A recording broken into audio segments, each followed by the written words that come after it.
The International Monetary Fund indicates that only 37% of women in sub-Saharan Africa have bank accounts and access to formal financial institutions and saving mechanisms. These low rates persist despite the fact that women are less likely to default on loans than men. The effect of this is the continuous low market share of women entrepreneurs. This ought to change if we are to change the narrative of the economic empowerment and entrepreneurship drive of women in Ghana. If you work in the bank, you work in an oil industry, it's good, but you can be fired at any time. But when you work on your own, nobody can fire you. And it is a skill that nobody can take away from you. Because it is a skill, you've learned it. Ensuring that this becomes a reality is the collective responsibility of government and the private sector. An environment enabling of entrepreneurship is one which works towards the elimination of barriers, one which reduces the level of bureaucracy faced by entrepreneurs, and an environment that makes financial resources and knowledge accessible.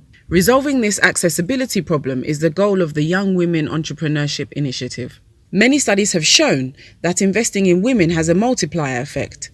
Hence, there is a need to focus on the contribution of women that provide the springboard for the acceleration of our economic development and inclusive growth. In the last few years, more businesses in Ghana have been owned by women. And it's very encouraging because where women own businesses, the economy grows and jobs are created. However, unfortunately, majority of these businesses owned by women are necessity-driven entrepreneurs. They only create the jobs for themselves and their immediate families. The intention for most of them is not aspirational. It is therefore important that there is policy to help transition our women from necessity-driven entrepreneurs to opportunity-driven entrepreneurs, where the women can expand their businesses and compete.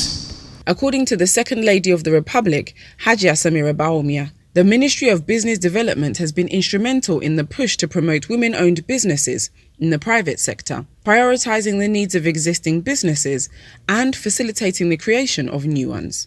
Ensuring that women are active players in the economic space of our nation is something that I'm deeply committed to.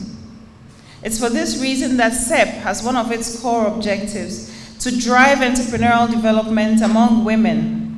Our activities in this regard are many, and some of which include training of over 1,400 people, especially women, in entrepreneurial skills and financial bookkeeping, as well as provision of startup kits to about 200 of them. The Young Women Entrepreneurship Project is an initiative of the Ministry of Business Development and its implementing agency, the National Entrepreneurship and Innovation Programme, in collaboration with the Samaria Empowerment and Humanitarian Projects.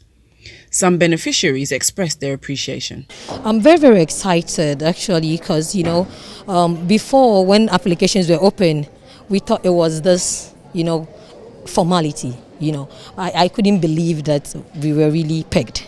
Like I got pegged from it because, you just apply and then you remove your mind and say, oh no, this is politics and all that. But we realized that no, it's really real. With our cultural background, we are actually not entitled to most properties, and a lot of banks actually want collateral before you get a loan from them. Looking at this initiative, we are very grateful for it. As part of this initiative, each beneficiary will receive financial support for their business, as well as undergo training in financial management, bookkeeping, and corporate governance training. And then I'll ask the others to move back. My dear, 1 meter enough, and that's right.